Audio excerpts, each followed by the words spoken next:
greeting, residents. Welcome back to our front porch chats here at Carnwath Farms on the front porch of our administration building. I'd like to start off with a great big shout out to all of our residents who participated in our virtual Memorial Day ceremony service last Monday. I think we had a great turnout from viewership, and also special thanks to the many officials and non-officials alike who participated in the program. We had the Cub Scouts who were tremendous, in starting off the program. Also Jennifer in her several renditions of wonderful American patriotic music for that ceremony were outstanding. If you didn't look at it, didn't have a chance, we still have it up on our Facebook site. That's the facebook.com Wappinger Recreation Department. That also forwards over to the town Facebook site. Also, I think I asked Mr. Miner, who's taping this, that if we can continue it on the cable channels for another week or so people can catch it. But it's, the presentations ranging from our county executive, Mark Molinaro, Senator Susurino, Karen Lawler, Sheriff Butch Anderson, town board, were very inspiring, especially on this solemn occasion. So please, take a look at it. And we also want to have a great shout out to, again, the county executive, Mark Molinaro, and his team for the convoy that went through our town on Memorial Day. Started at Poughkeepsie and came through the town of Poughkeepsie, Wappinger Falls, town of Wappinger Fishkill, I believe. And we had, again, a number of officials turn out both in the convoy, also the town. We met, a number of us met at Sergeant Palmatier Memorial Park to wave them on. Our fire companies also participated in a big way. So we're very thankful that we are able to do these things virtually and with social distancing in mind, but we very much look forward to getting back in live, in-person programs, regarding our vets. Hopefully this fall on Veterans Day, we'll be able to meet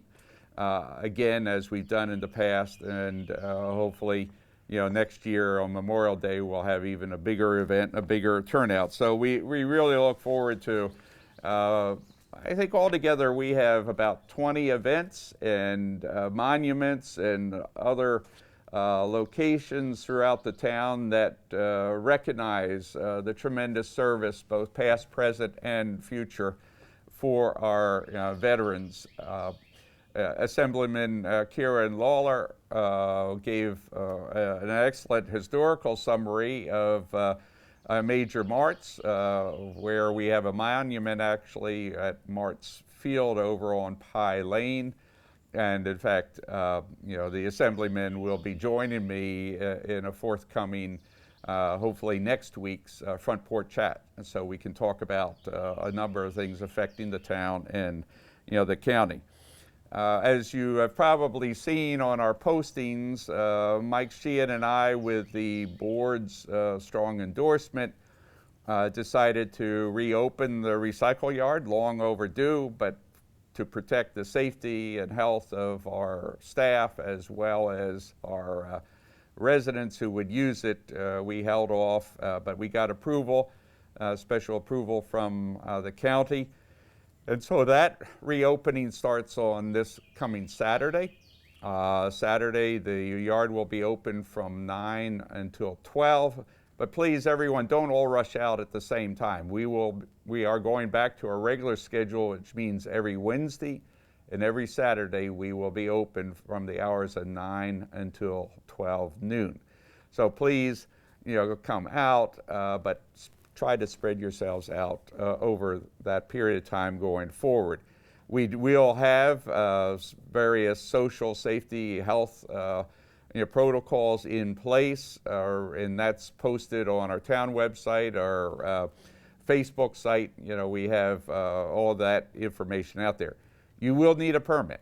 I think about 1,700 of our residents already have 2020 permits, so there should be no issue there. For those that want to renew permits from last year, the data is already in the database. So give the town clerk's office a call. You can find the number on our website, or send in your request with the check, which is also available information on the website.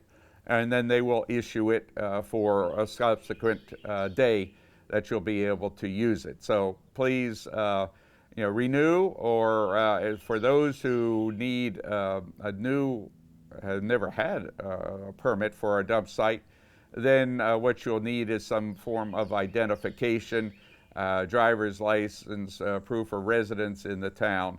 And that information, again, is readily available on our town website, easy to find under the new format. So, we welcome you back to the event, and I think that we're going to gradually reopen, and I'll talk about that in a few minutes.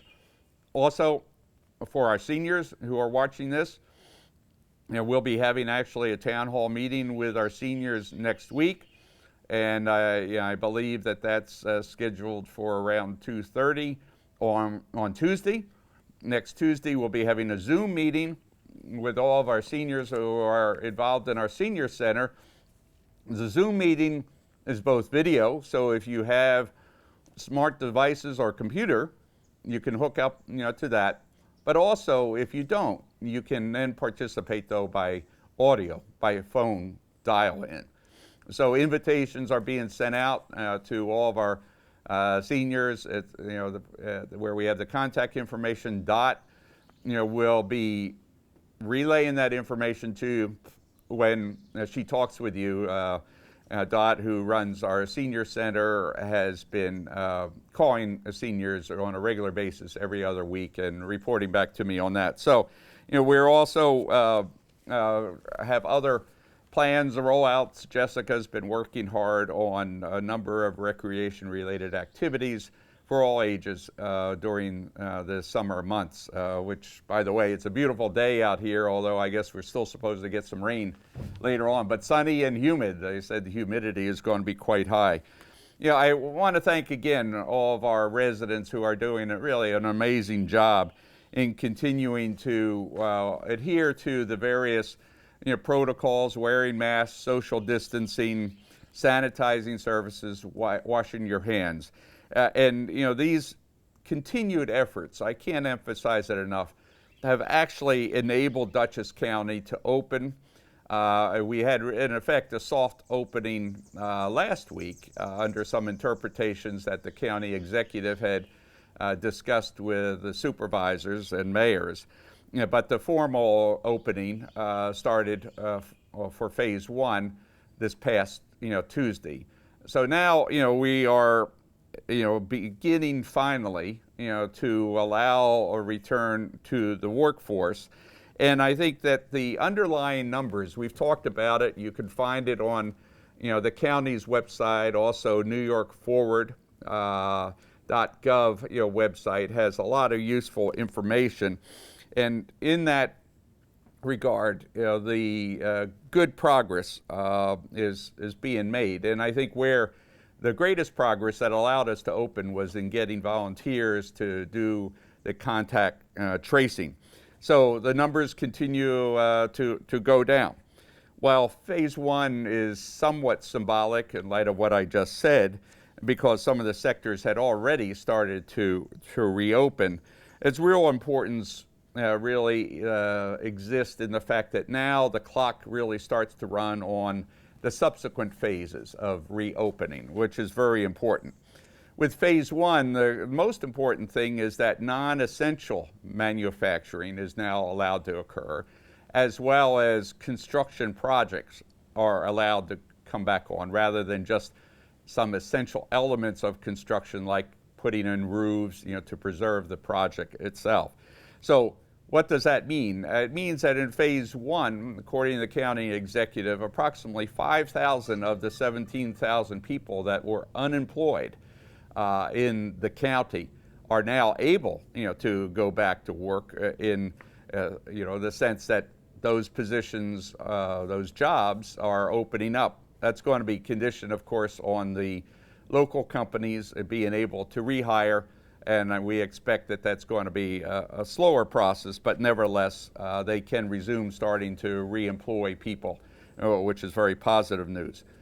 Should our numbers continue to improve, as I believe they will, they put us on a targeted path of phase 2 reopening in about 2 weeks from Tuesday. There may be a little bit of slippage one way or the other. Maybe it can be expedited a little bit based on the numbers or delayed a day or two. But generally, the county executive, based on discussions with the governor, is targeting 2 weeks from Monday. What does that mean? It means that professional services will be allowed to open. Our hairdressers, salons, even I believe tattoo parlors. I certainly hope so. Barbers will be able to open. Real estate will be able to reopen fully. So that you don't have to handle viewings, digitally. So you'll be able to service through that way. I think the county executive and all of us here that are working with him are looking at that. We hope that phase 2 and phase 3, will move a little bit more quickly in that time lag, and also most likely phase 3, which involves most significantly allowing our restaurants to reopen under certain requirements. It's most likely that that's going to take place throughout the whole state around the same time, and I think that's contingent in part on New York City's timing. But we're guardedly optimistic that this will be able to move along in that 2-week process, if not a little bit sooner, but then escalate some of the elements related to that. And this is very important, as we've been discussing with our county executive, Mark Molinaro, because every day that we don't open most likely means there's another restaurant or two, perhaps, fearfully, might not open themselves. So the goal is to try to get them open, at least under the new normal, which will require a number of, issues to be addressed.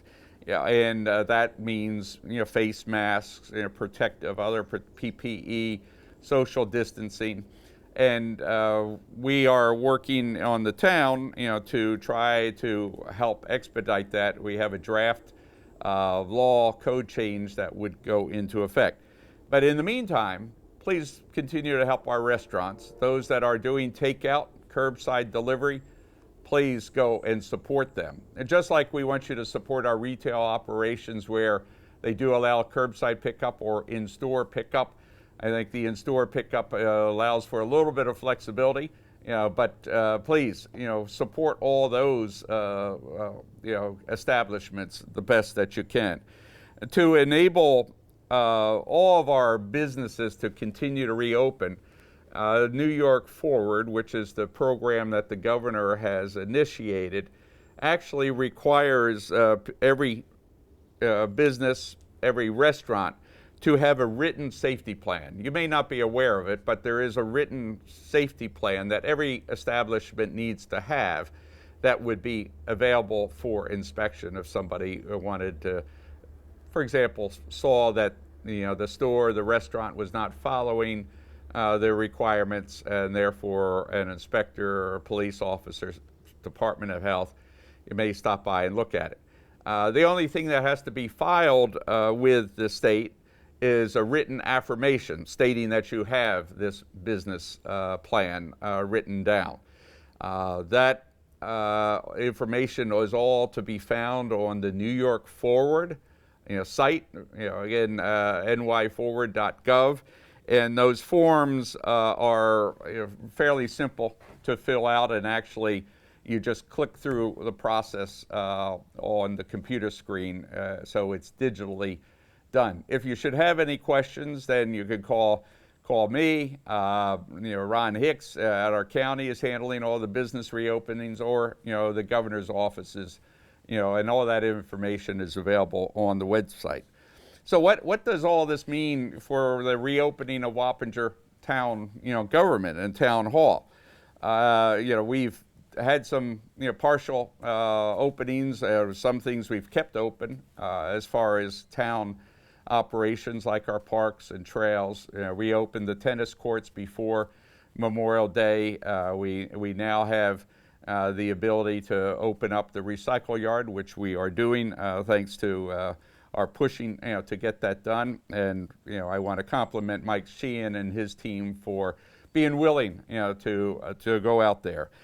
Consistent, we are really following an approach that's consistent and coordinated with Dutchess County reopening itself. I've had discussions with the county executive's office about what they are doing, and the various of us supervisors are looking at this. So the target date for reopening to an extent, and I'll come back to that, is actually June 15th. That's the date that we're looking at, that municipal, county government agencies will begin to start to reopen. And that's where what I call is really a soft reopening, for town hall. That means that actually we won't be opening the doors to everyone to come in, but you'll be able to come into town hall based on appointments, to meet specific people. We will have designated areas to meet. If you get in early, before an appointment, then we'll be asking you to stay in your car and not come into town hall.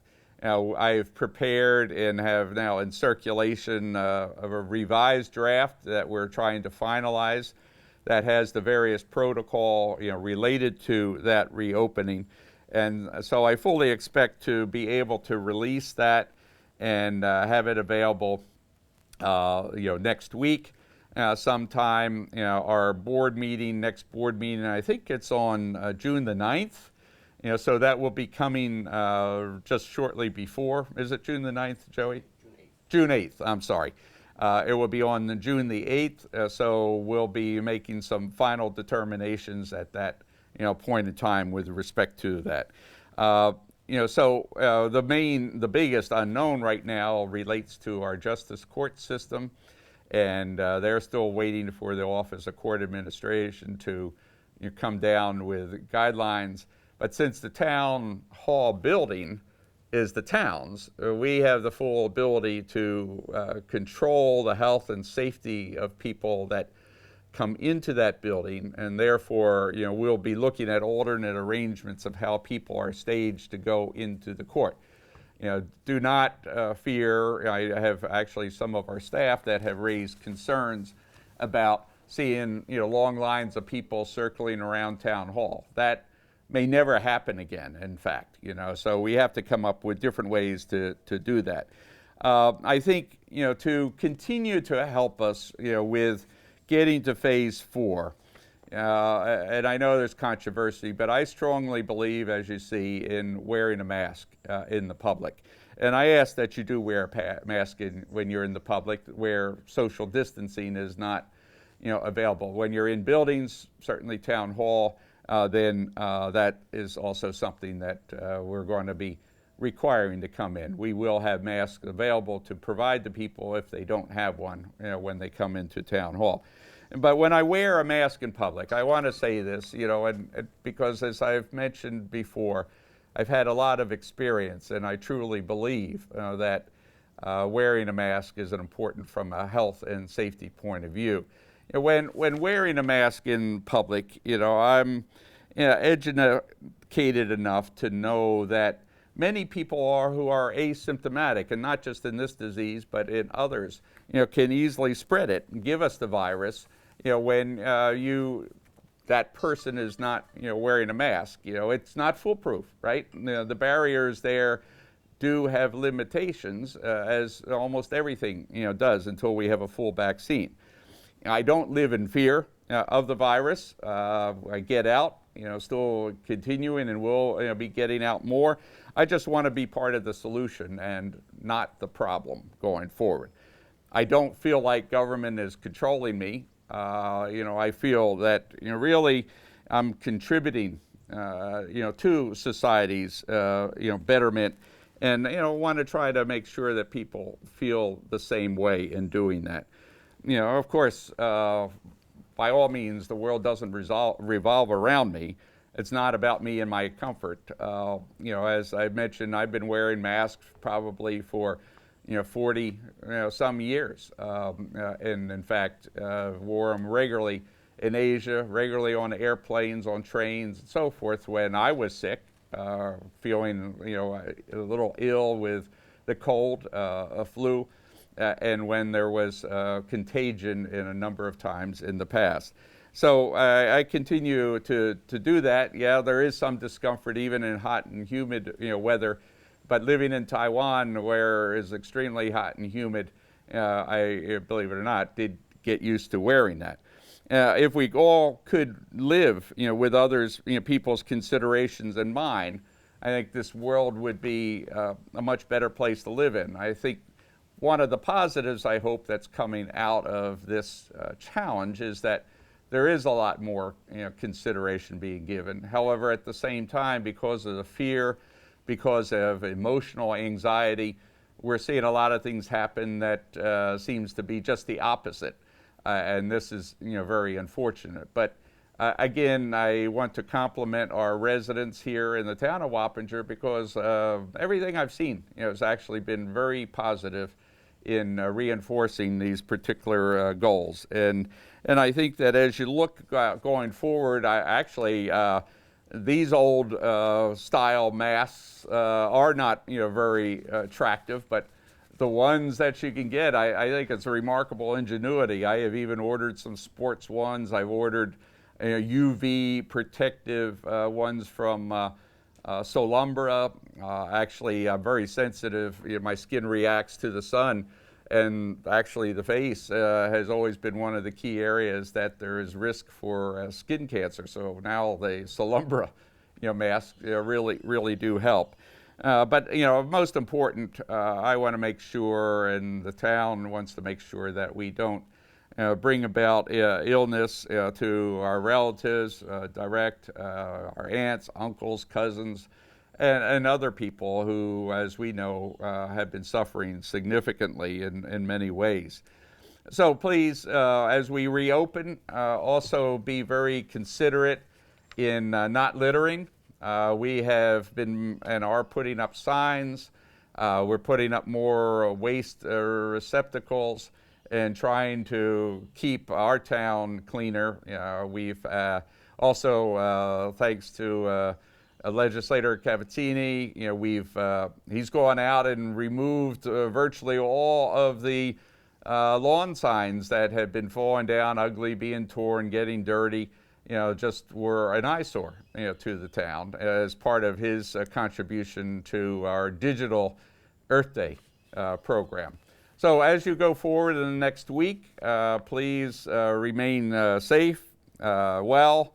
We can't thank you enough. And our frontline first responders, essential workers, and in fact, the town is now kicking off our what we call Wappinger Unsung Heroes program initiative. This is one where we are printed up about 100 lawn signs that are pretty attractive. Jessica Fulton did a nice job. We have a nomination process for starting with individuals in any sector that have made an exceptional contribution. We already have about a half dozen in.